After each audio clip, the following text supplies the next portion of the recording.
All right, so today I want to talk about when you give up control and you got somebody else leading your business, what happens to the culture at times and how we can navigate this new environment that is usually an upset for people.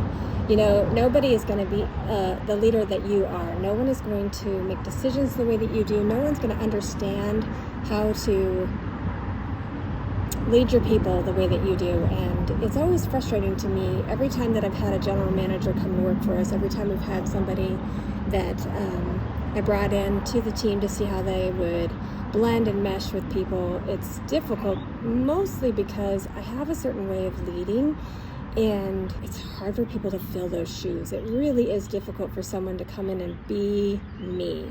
And I think that oftentimes I expect them to be me. I expect them to lead the way I lead, to answer problems the way that I answer problems, and to deal with people the same way that I deal with people. And it's not necessarily always going to work out that way. And so it's really important that you are training your leaders how to answer the questions and to deal with the problems the way that you deal with them. But it's also really important to give them grace and give them a space for being able to actually make those decisions on their own.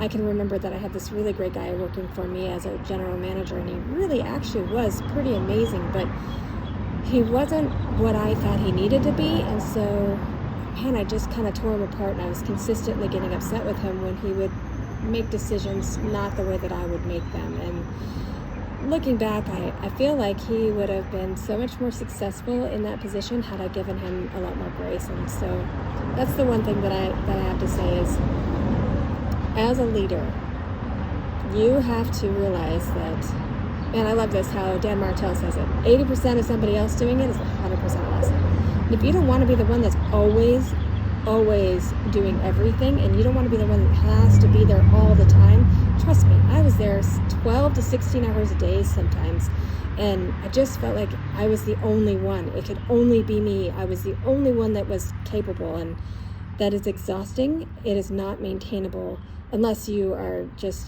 built that way. And you'll never scale. You'll never get ahead. You'll never become something better. You'll never be able to create such an awesome business that just thrives on its own.